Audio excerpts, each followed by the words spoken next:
Started. Okay. All right. Hey, it's Marcos from CV Pools. I have to change some bearings out on this motor. I already disassembled it and changed the bearings out, but I wanted to show you how I did it. So before you get to the bearings, you got to take off the diffuser, you got to take off the impeller, and the seal plate. So we're just going to put these down here to get them out of the way. Okay. Then you got to take off this front flange right here. Okay. Now right here it's already loose, but what holds these two ends together are these things called through bolts. There's four of them. You see the four of them right here? You pull the cap off and they go right through the back right here. You see that? And then they screw on to there.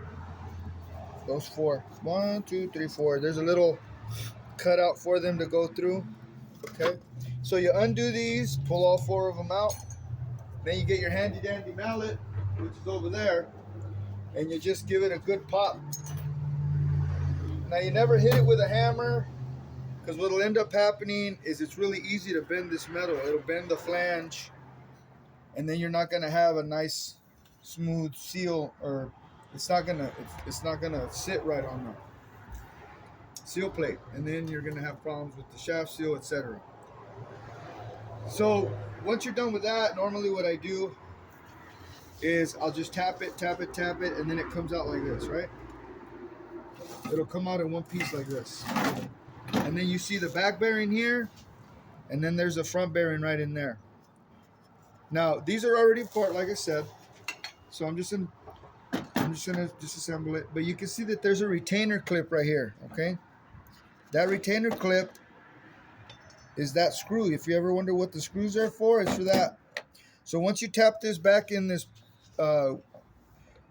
place where the I don't know what the name is, but where the bearing goes, this actually, when you screw it back on, it goes over the top of it. It's not because it's too tight, but this lip here goes over the top and it holds this in place. So you undo it, you tap it. Once it's loose, you hit the four corners. Usually I hold it like this, and this is kind of hanging on there, and I'll hold it like this, and I'll just hit it, and it comes off. Not like that, but it takes maybe like 2-3 minutes of I just spin it, now hit, and then it eventually comes off. So then I have this part here. So how do I get the bearings off? This is a bearing remover right here. It's got these 3 hooks. See that? So what you do is you put the pointed part there and or there, and you put the hooks under it, and then you get your handy dandy, everything's handy dandy, ratchet with the socket on it, and then you use your manpower or woman power depending, and you just tighten that up or loosen it up, whatever you need to do, and slowly but surely the bearings pop off. This is what the old bearings look like. Okay, Give them a spin. I'll try. Look at the difference. So I was telling the the producer one right here, if you hold the center here, look, this one not so bad, right? It spins. This one's having issues, man. This is probably the one that was squealing right here. This might probably why some of our motor sees. It's because this is just locked up. It's not going to turn. And it will turn because the force of the motor will make it, but it's going to sound loud. And well, that's why we're changing the bearings out. So you get your bearings. These happen to be 6203s. That's the size of that bearing right there. Sometimes they're different sizes.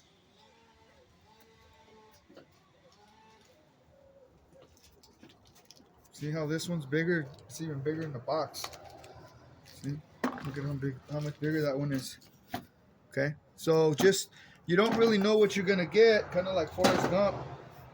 You have to take this out to find out what's in there. Okay? So once you switch that out, you pull it off. We use this, I just use this galvanized pipe. It just seems like it's made for it. You put the bearing down, and of course the bearing doesn't just slide down, it has to be tapped on. So I put this right over the center there. You see how it fits over that center ring? Even if I screw up, it's still hitting that center ring. Now before, I didn't care, and what I was doing is I was hitting the outside, and what that does is that could damage the whole insides of your bearing. So you want to hit the inside to hit it down, and that doesn't damage everything. It brings the rest of it along with it, instead of you hitting this and it trying to drag the inside with it, if that makes any sense. Just try to visualize that. So I'll just put it on there. I'll go like this, just put it on there, and then even on the cement, I'll just, and it just pops right in. Usually it takes one try. After I put these on, if you take a closer look, there's red grease in there already. What I had to do was I took my screwdriver, my computer screwdriver, really thin one. I'll just use another one, I guess, because I can't find the one that I actually used.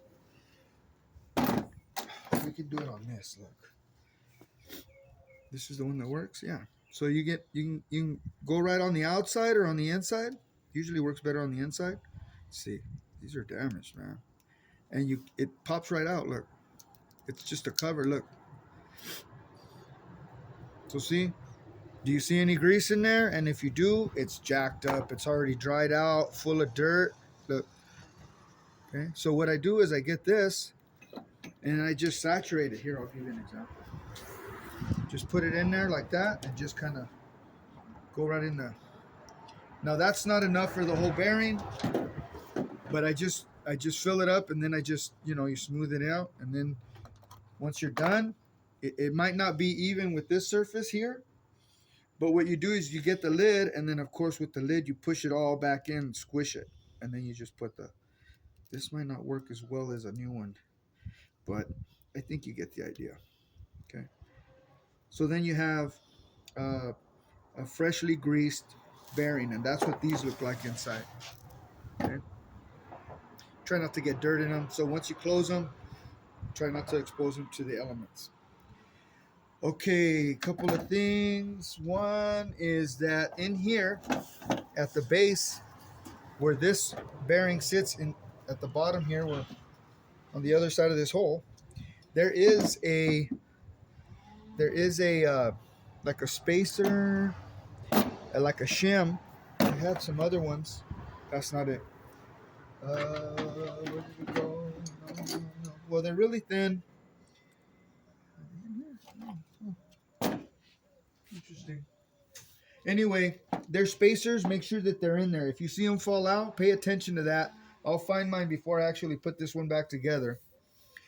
But if you had, sometimes one or two before you put this back in there, because you just do it in reverse now. This is going to go down in here.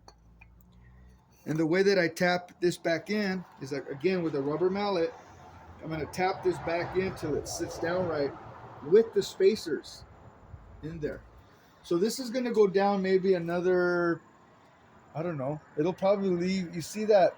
If you can see that the tone, it's got two tones here. This edge has a different color. That edge will be exposed. This surface and that one they'll be the same. They'll be parallel to each other, flush with each other. So then I'll go ahead and tap that in. Then I'll go ahead and tighten this retainer, right? Put it back in here, line it back up. You can see that this is the top, right? The center. This is the bottom. If you know anything about motors, this is the bottom. You're gonna put it in this way. Go ahead and put the through bolts back in, tighten them up, and then you're good to go. So I hope you learned something. Hope it helps. See you on the next video.